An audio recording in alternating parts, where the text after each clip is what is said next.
Okay, everybody, thank you very much for coming back to the after party for the discussion with Jay and Praise. Praise has popped out for a few minutes. Hopefully, he did say he would be back, but we shall see. We've had Jeff, we have got Clockwork Rex, and we have Red Fang. So what I will do is I will say thank you very much again for Jeff coming on tonight and doing that. And considering that Clockwork and Red were watching, I will bounce to them. Red, I will let you first. Is there anything you'd like to comment on tonight's debate? It was a nice debate. I didn't think there was going to be too much of a dumpster fire, so but still there was no real evidence showing that on Praise's end, showing that Paul actually wrote some of those letters. So, Clockworks, have you anything you'd like to input? And then I'll give my opinion. Well, I'm backing up what Fang said. He didn't really give any citations, Praise didn't, to support his opinion. He just went to all these extra biblical sources instead of actually using the Bible to prove what he was talking about. And you know, it's kind of funny to me. I put this in the YouTube side chat, and not many people saw it, I don't guess. But it's funny how all these people from Italy and Greece and the Middle East have these Western English names. Kind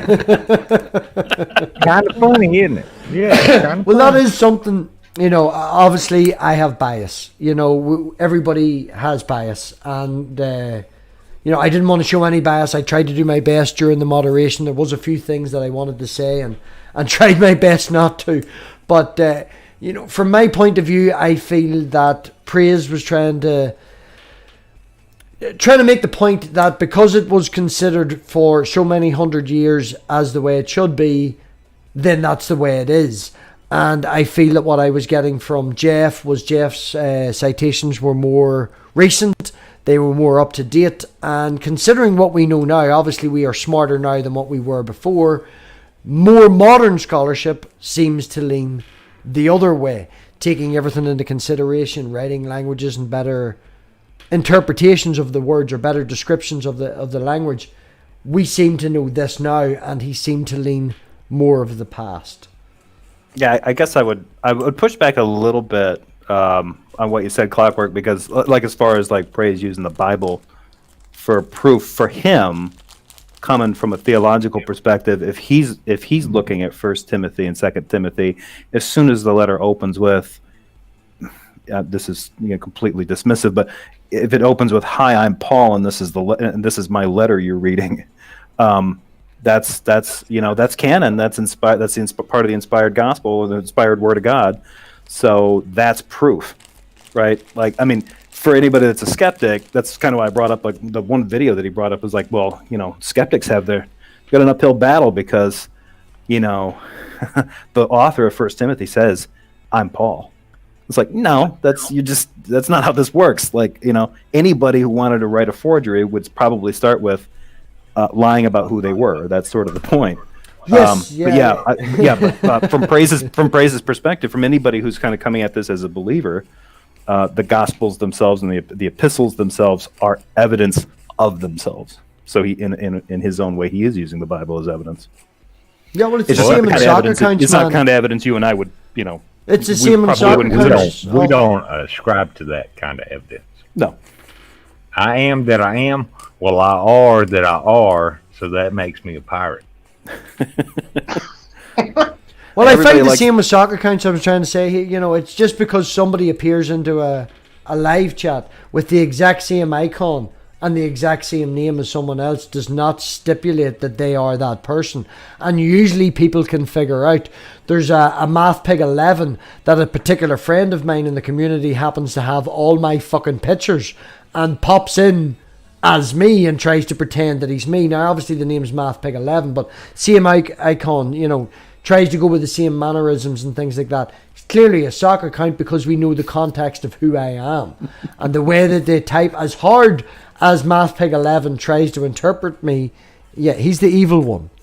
But you know how much easier it would have been if you had been the authors, if you had been the author of the epistles? Because people would have been looking at it and like, well, clearly 1 Timothy wasn't written by MathPig because he didn't call him a cunt. There's a conspicuous absence of the C word in these epistles. It couldn't be the same man. Every time someone mentions MathPig, he's a cunt. So the fact that it's not, we know that this bit isn't true. Yeah. your humble servant in Christ Jesus and total cunt, MathPig. I write to you. Well, I have to say now, it did go very cordial. I think it was a great conversation. I think that both of you did provide good statements, good points that you were going for to back up what you were saying. Obviously, again, I have my bias, and I feel that there was an appeal from Praise's side to, just because it's been said for so long, it must be true. And I don't mean to summarise, and Praise, if you're watching, I do appreciate if you could come back and join us again. I know you said you'd pop out, but that is sort of the impression that I got from it. It's going that long. It's going hundreds of years. It goddamn must be true. Well, the weird thing is too is that, like, you know, a lot of Christians, like, I mean, I don't know if you guys have watched it a lot, but like Jesus is Lord has gotten into arguments with Sergeant Slim Jim. We're going to call him Trolley from now on because he's not worthy of the attention. I forgot that was a rule, Trolley. But like they got into arguments about and for Jill Trolley, his issue is that tradition can't trump sola scriptura, right? It's the scripture first. But it seems like when an issue like the authorship of the Pastoral Epistles comes up, the defense of them isn't the scriptures themselves, it's tradition. Yeah. So they're appealing to the apostolic fathers and other church leaders who, I didn't get a chance to say this during the debate, none of those guys managed to get any of their writings canonized. Well, that is one None thing of their I wanted writings to were point good enough out for the is canon. he did say that, people did not contain this. This was tradition. This was the way it was for so many hundreds of years. And what I found a good point that you pointed out, Jeff, was like, no, it's there was people disagreeing with it, but because they disagreed with it, they got told to fuck off. Yeah, they're heretics. Yeah. So it's like, it's easy to say, well, this really was never an issue for until the 19th century. Well, it was an issue. It's just easy enough to write off anybody that has an issue with it as just being wrong, apostate, heretic, and they don't have any claim to it. Again, the support for that, when somebody is like, well, wait a minute, I don't think that sounds right, you can just say, tradition. Church tradition, the apostolic fathers and the other and the Greek fathers, they've all decided that this is canon. So who are you to say otherwise? Well, what I find is very self-explanatory. Is just the way the world is now. Look around. Look at the flat earthers. Look at the anti-vaxxers. Because normal people have a bigger voice, you can get this information out there. And it's the same with scholarship. Back in the day, in the olden times, they said this is the way it is. You're a heretic. Your papers don't get reprinted. We don't have the internet. We don't have printing press. We print and we send out what we want and what we agree on. As time goes along and we get into better scholarship, we can get these ideas out there. We have more different views and different points of view that we can put to it. And then we get a consensus because we have different points of evidence. Peer review, people. Peer review.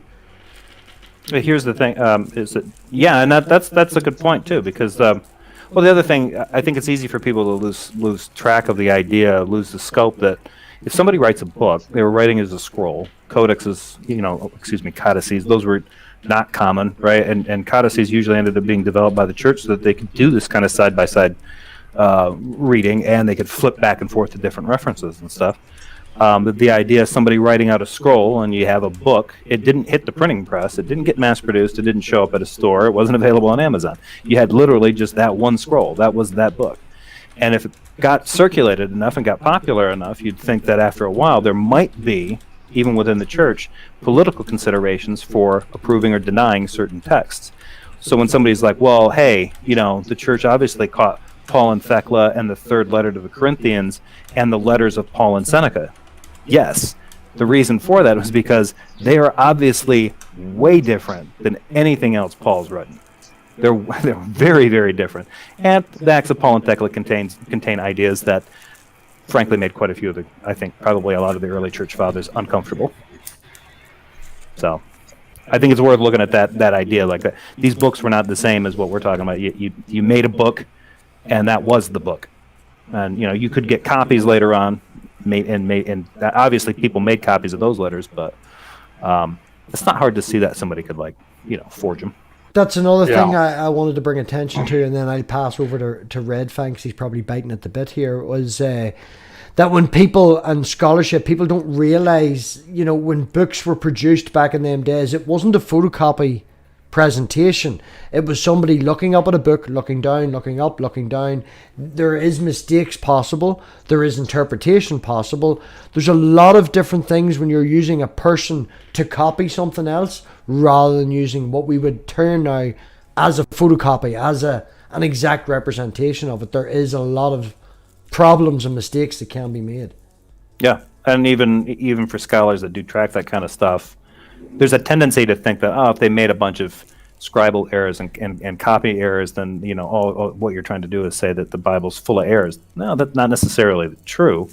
A lot of those errors are going to be small mistakes, transpositions, misspellings, things like that. Yeah, skipping a line because you see the same word. You look up, you look down, you see Jesus twice. You've just missed 4 lines in the middle because of the same phrasing used.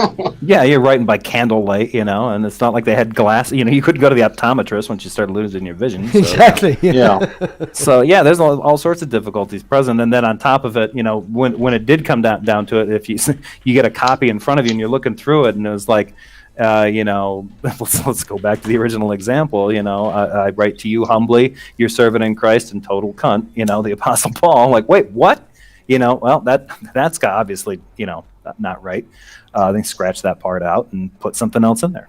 And as time goes along, say for talk's sake, I'm going to pull numbers out of my arse here, but 1950s we have an interpretation of this, that, and the other. Turns out in 1960 we found an original writing that was buried 2,000 years ago.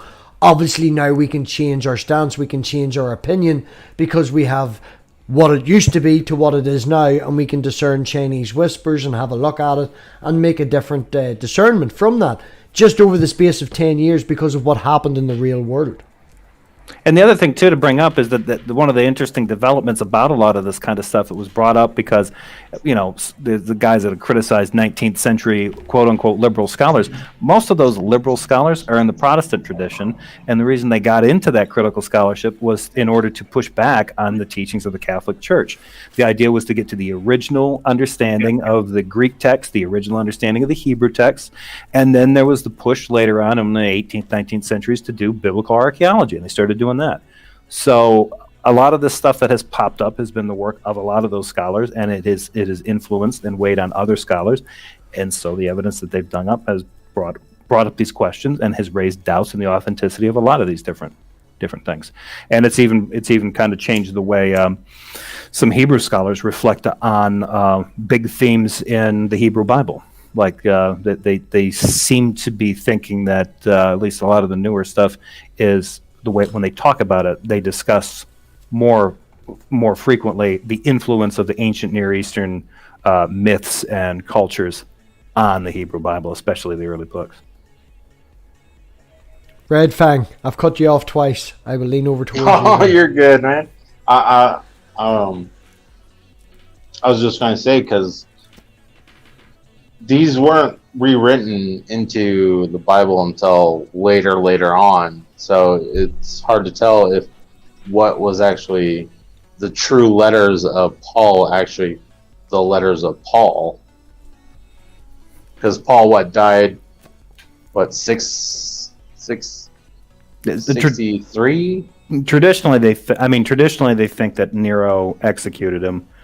And his reign ended in 64 CE, so they think, when Paul would have been put to death. But it could have been later. It could have been as late as 68, 69. But even if it was something like early 70s or something like that, because he was probably alive around the time that Christ died, but he might have been in his 20s. So if this guy was born in 10 CE or so, given life expectancy back then, you start pushing into the 70s. This guy's a 60-year-old guy in first century Palestine. Maybe not maybe not. So, What was, Jeff, I lean towards you with your better education, but what was the average expectancy of life in and around that time? I don't know. I think I it know. was in the 30s or the 40s. Yeah, was that's the what oldest. I've heard, yeah. Yeah, because there's kind of two ways of looking at it. Because there is the idea where it's like, yes, there's some people like even if the life expectancy is like 40, let's say, if you made it past the age of 40, you probably could conceivably live to be about 50, 60. Yeah. So that was always, so it was not like you didn't have older people, but you didn't have any kind of health care. Once you get to that point, you're getting you're really friggin' vulnerable. And if you keep getting shipwrecked, beaten, robbed, thrown in prison, beaten again, as Paul describes, and in kind of a weird humble brag kind of way, if you're the older you get, the more those shipwrecks, beatings, and imprisonments are going to take a toll. So I don't think he lived past the 60s. Not his age, I mean the 60s CE. I think he probably did die around that time. And it just seems like especially as the church evolved. Do you feel that he died due to old age or persecution? Because you know that all the disciples were killed because of their beliefs, Yeah, that's actually that's an interesting one, because like if you really want to get a different perspective on Paul, ask a rabbi. They will give you an earful of what they think Paul thinks about himself and what the author of Luke and Acts thought about Paul. Like, it's like, oh well, he was a Pharisee and he was very well educated and he studied at the Sanhedrin with Gamaliel and all this kind of stuff. Most rabbis are like, no, that's horseshit. Absolute horseshit. And the reason they do is they're like, okay, it tracks with his life. Let's say that he was born around this time, he was alive. Let's say he was learning around the time that Jesus' execution occurs. He's, and he starts persecuting these Christians because this guy's obviously not the Messiah. The dude was executed by the Romans. He is a common criminal, Yeah.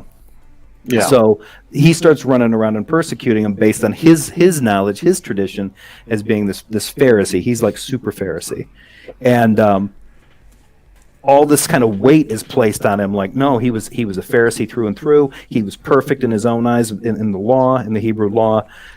Studied with Gamaliel, studied at the Sanhedrin. Okay, that kind of matches. However, when the author of Luke Acts was writing that would have been around 84, 85 CE. Yeah. The temple had been destroyed by the Romans. Had been blown up for 15 years. Yeah. There's no records to confirm that Paul ever attended the Sanhedrin or studied under Gamaliel. And they just dropped that name to make it seem like, oh, he was a badass.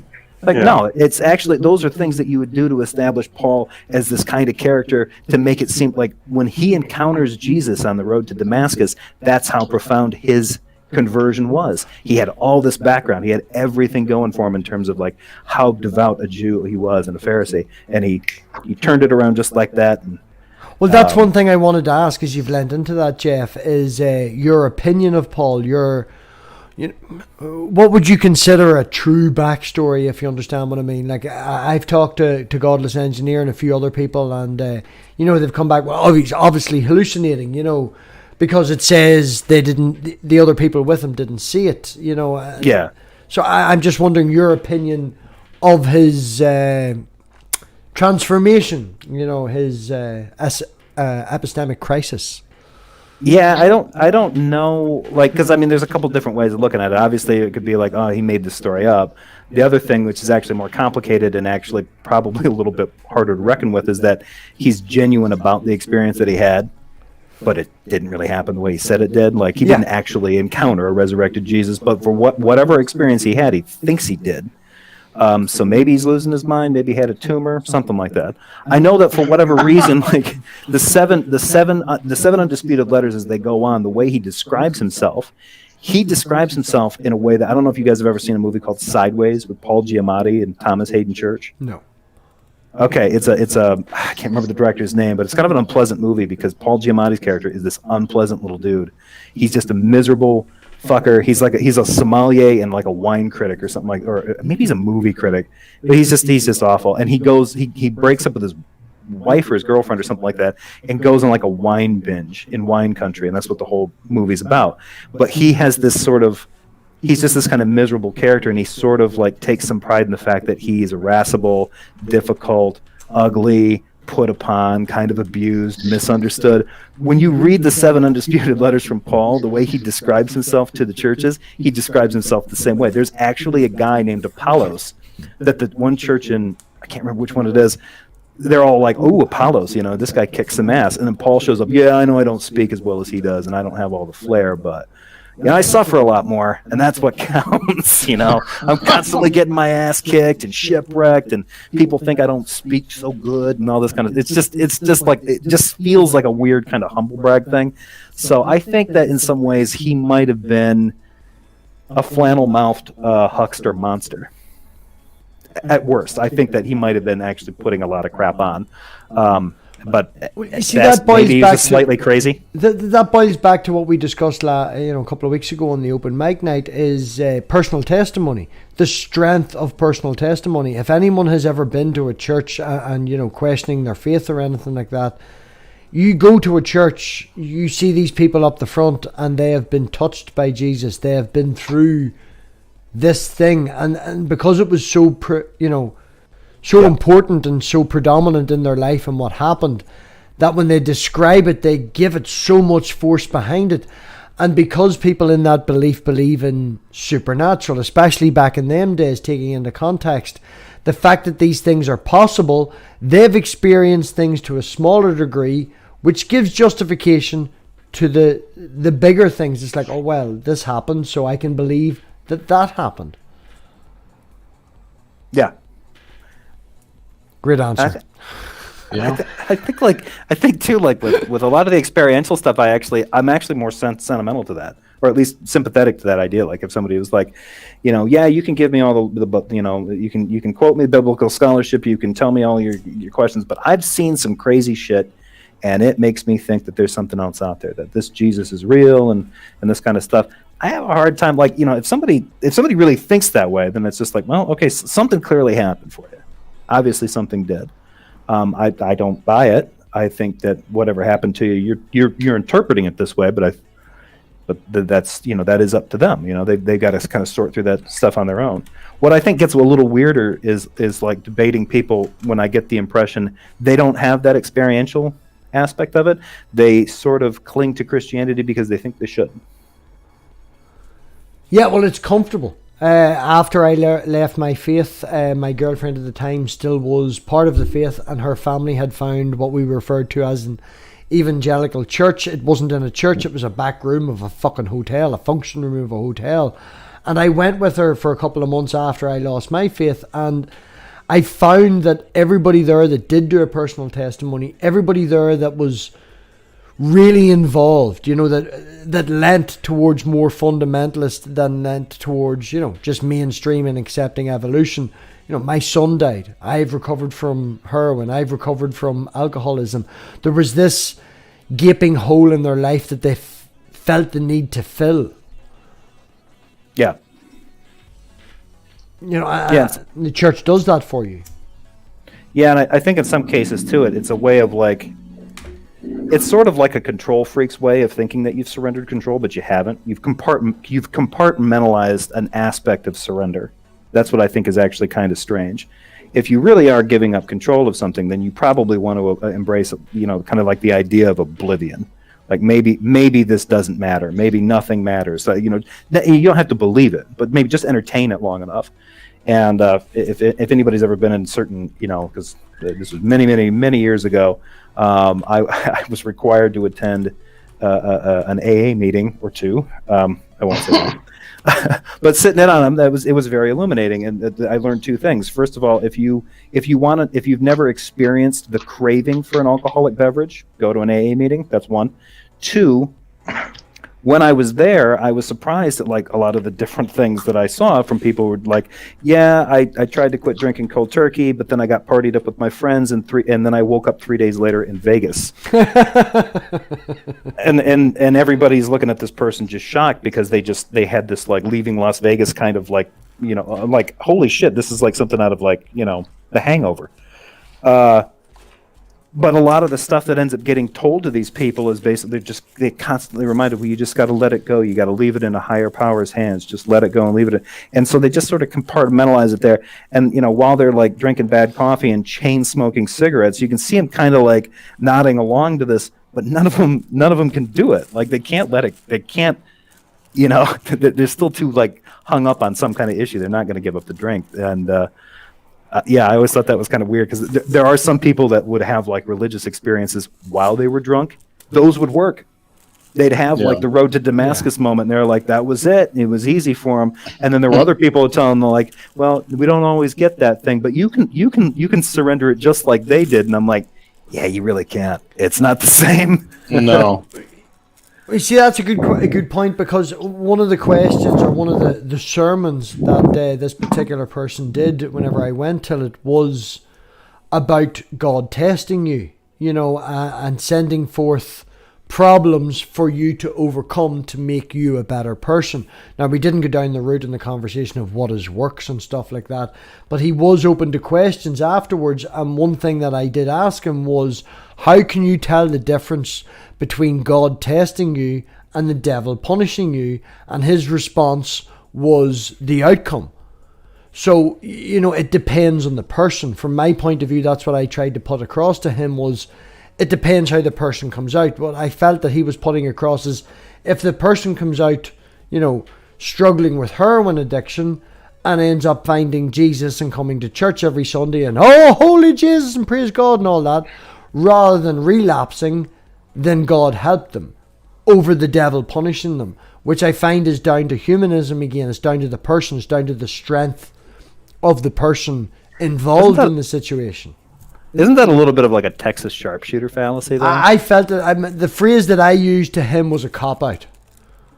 Because it seems like you can get literally anything that you want, because you can, it's just based on like a kind of weird, a supernaturally motivated consequentialism. If the consequences are good, God. We're using big words in the pigsty. No big words in the pigsty. Sorry. No, go on ahead. Sorry. I see Pigbot is patrolling. Pigbot looks like he might be affiliated with Skynet, and it looks like he's clamping down. What you can't actually see is the full picture. He's holding a machete.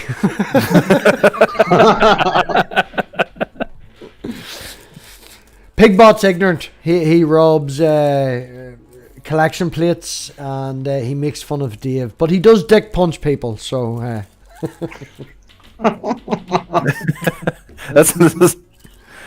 Brain bug. How is that not a confirmation bias? It's not. I think it's actually the definition of confirmation bias. Exactly. Yeah. And then Maya said, "So Christians can't tell the difference." Is that what I'm hearing? That's actually kind of interesting, because if a Christian runs into a situation, what if it is a situation where it's like? Well, you see, not only was he a Christian, he is the guy who's preaching to at least 20 or 30 people, and he can't tell the difference. Yeah. No.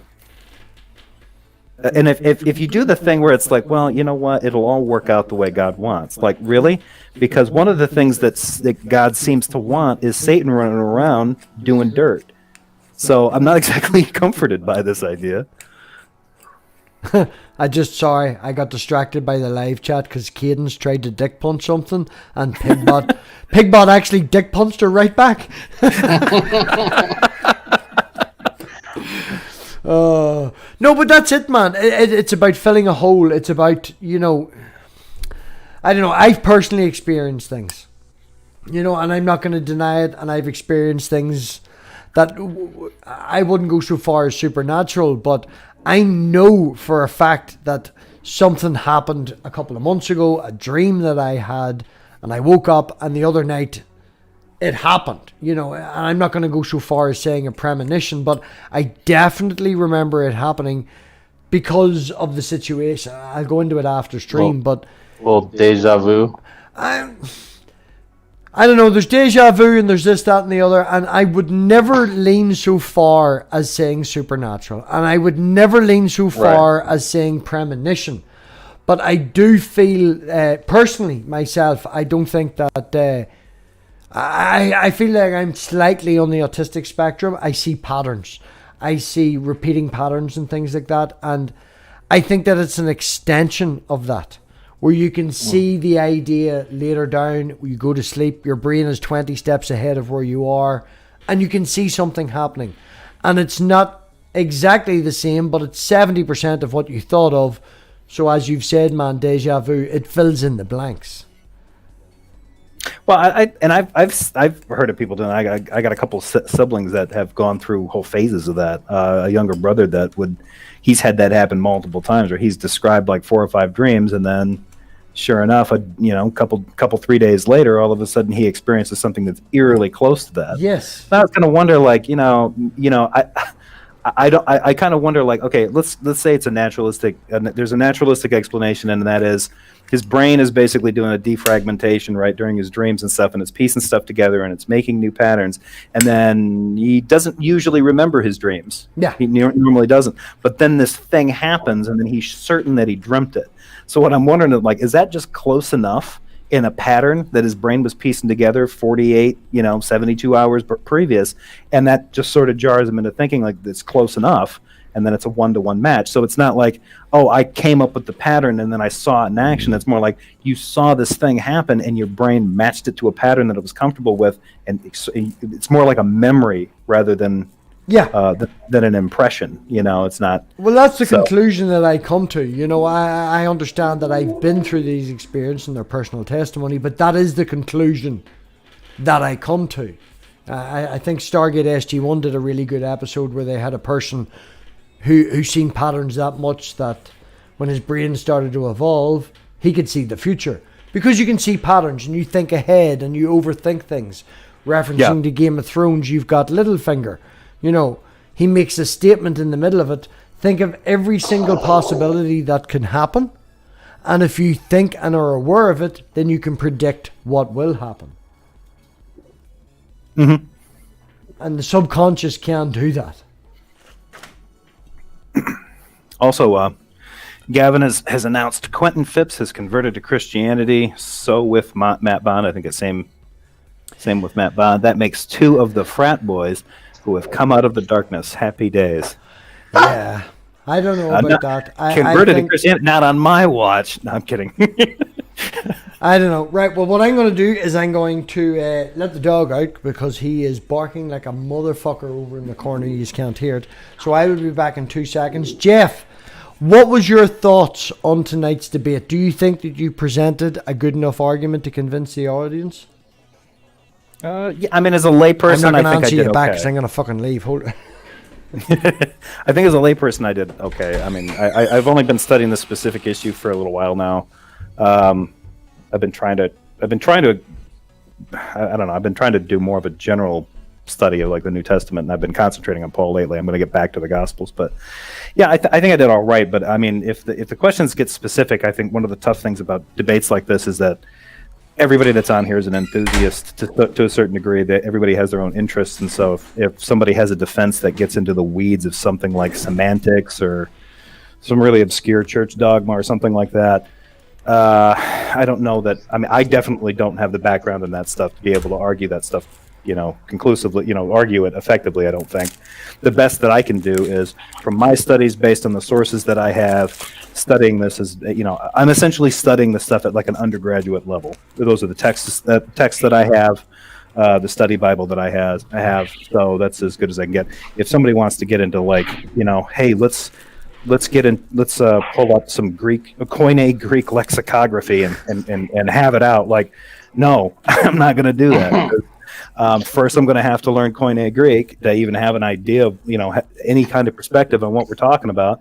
And then give me about 10 years. Once I get my PhD in that, then I'll come back and we'll talk about it. By the time that's happened, I will not be having conversations like the one I'm having now, because it won't be about my general impressions and the impressions that I'm getting from different scholars. It's going to be my own research, and it's going to be so pedantic and so detailed. Everyone would just pass out and fall asleep or get drunk and run screaming for me every time I brought the subject up. So yeah, with those kind of people, you send them toward Dr. Josh. Go talk to him. Yeah. Josh is smart. He's spent years doing this stuff. Go talk to him. He won't steer you wrong. Well, if I can ask, man, we're running up to the end of it because I do have another obligation afterwards. If I can just plug Mama Atheist channel, Brainbug, or any other of the mods in the chat, if you can post a link for the Holy Kool-Aid chat, that is happening in a half an hour. So if anyone has any questions that they would like to ask Jeff, Praise did not come back. I thought we were quite nice tonight. I thought he would at least hang about for a wee while and get some questions from the audience, more so in the after party. But this is not meant to be a slight to Praise, but I fully suspect that he will launch one. Tomorrow is Labor Day. He will launch one in a couple of hours, and it will run for 48 hours.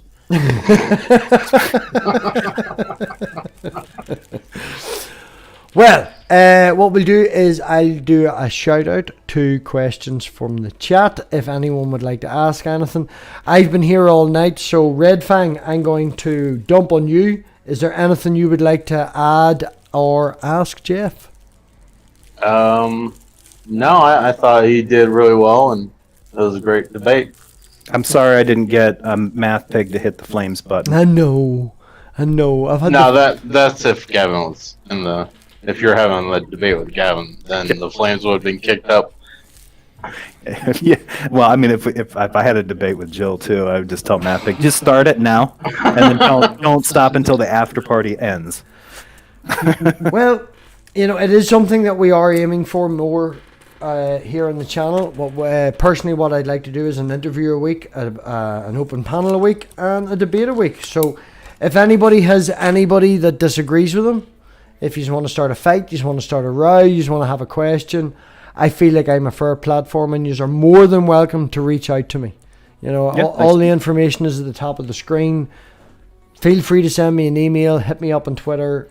I hope you all enjoyed tonight. I really do. I think it went really well. I'm slightly again pissed off I didn't get to use the flames, for fuck's sake. But I really do. I want to say thank you very much, Jeff. And thank you, Praise. I don't know if you'll watch this back or not. I know you didn't come, but thank you very much for contributing. Thank you very much for getting involved. And I really hope that we can try and build a platform here that's fair. I'm leaning towards modern day debate, but not as much as that. Hopefully, I hope you don't start hosting flurfers. I mean, it's totally up to you if you want to, but oh man. Man, no, I'll tell you the truth now. I've had one of my Patreons has reached out to me and said, look, I've got a flat earther that really wants to have a discussion, and I have no problem having discussions on controversial topics. We all got together because we're atheists. I prefer to think of us as a skeptic community, but we all got together because we're atheists. The reason for that is Christianity is a giant proportion. Conspiracy theories and the fucking earth is flat is very tiny. It ain't worth my fucking time. As fun as it is, as people will watch, it's not worth it because fuck me. It's it's true. The earth is round. It's a globe. It's just the way shit is.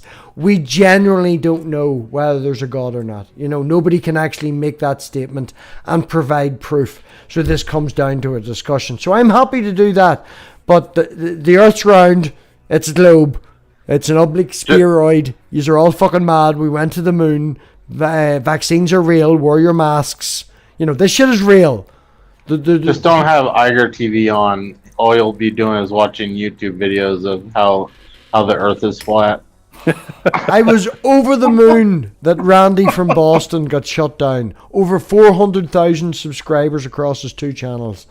And It turns out that the fucker got a warning a month before from YouTube, so he went and created another channel. And he now has 40,000 subscribers in it, and people are promoting it. It is a good thing to drop from 400 to 40, but, propagating the information of, no masks, propagating the information of anti-vaxxing, propagating the information of flat earth. I have a friend of mine who is a very intelligent man, and he said to me the other day, grow a fluffy beard, it's better than a mask. You're a sheeple for believing in masks.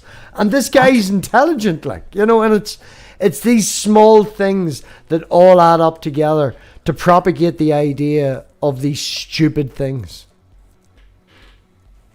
How would a beard keep a... So... Oh, I swear, man, I'll send you a screenshot, right? He said a fart can break through 2 pieces of material.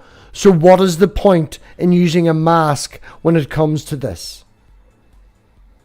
That was his argument. That he's going to get COVID-19 from a fart? No, the fact that a fart can break through your underwear and your trousers, there's no point in wearing a mask because COVID can break through it. Okay, but that... Oh, my God. Wow. Wow. Yeah, wow. That's pretty much my... This is some Gavin logic going on here. And this guy's very intelligent, man. This is the fucking thing. But this is the point I'm trying to make. When we let this shit go, when we let the small things go, they all add up. They are. I would like to talk to that guy and be like, look, by all accounts, you're very intelligent, but you don't know shit about fart physics. You just don't. No, I tried to explain to him the difference in molecule sizes. I tried to explain to him the fact that, you know, go forth and research. And he gave me shit because I'm based on YouTube.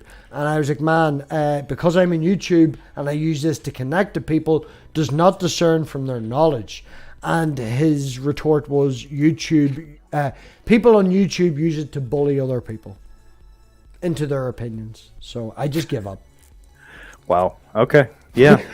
on that note, yeah, that's just the right amount of scary conspiracy. But I guess that's the kind. I'm trafficking in those kinds of conspiracy theories when I say Paul didn't write some of them letters, but you know, this is why we're here. This is why this platform exists, is to give people the opportunity to bounce back and forth, to give their opinions. I will always announce my bias. I will always tell you my opinion because I'm a mouthy fucker. But the platform is free for people to come forth and discuss their opinions. At the end of the day, we do this for the audience. I don't think that Jeff convinced Praise. I don't think that Praise convinced Jeff. But we do this for the audience. At least if you leave thinking, asking questions, and considering who you are and where you come from. Yep. Jeff, plug yourself. Red Fang, after, plug yourself. We will then bounce and end because I have another job to do. My channel, it's Jefferson Spachcock. Check it out. I've gotten rid of the videos that really inflamed and offended Gavin Herleman, so if you are looking for those, they're gone. I don't know, Gavin. Is that the red stapler man? Oh, sorry, I'm showing bias again.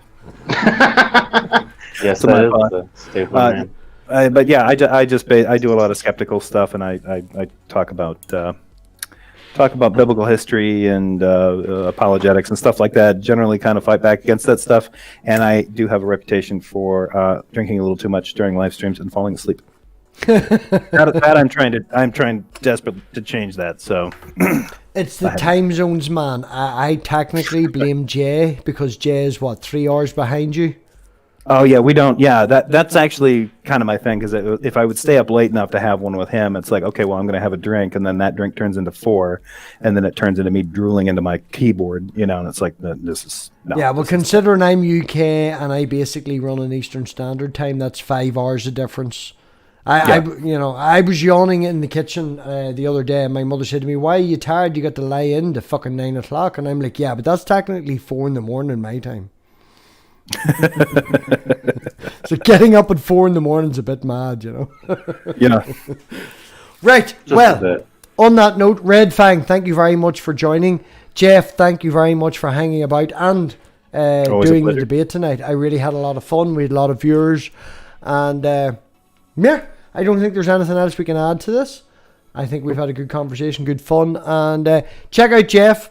Check out Red Fang on Jay's Patchot's channel. You'll also see him on Quentin's as well. Other than that, I don't think we've anything to add. I do not have anything this week. We might have a Quiplash session on Wednesday. Manda is going in for surgery on Thursday, so there will be no open mic night this week because, I'll be looking after that. Looking after her. Fuck me, I'm going to get shouted at now. So, on that note, we will see you back here next week. We have another debate coming up with Religion is Bullshit and Smoky Saint on is there sufficient evidence to believe the Christian God exists? I think that's the topic. So that I should be able to use my fire gif during that. $50 says that Smokey calls RIB a trash clown. The last time the two of them were on stream, Smokey actually apologized to Rib for his treatment of him. Oh, wow. Okay. Yeah, I know, man. No fucking fire icon. I've been trying and trying. Right, so on that note, everybody, if one of my mods can post the link for Manda's chat that she's having with Holy Kool-Aid, that's happening in just over a half an hour. Going to be fantastic. Obviously, we love Manda and we love Thomas. So, mods, post that.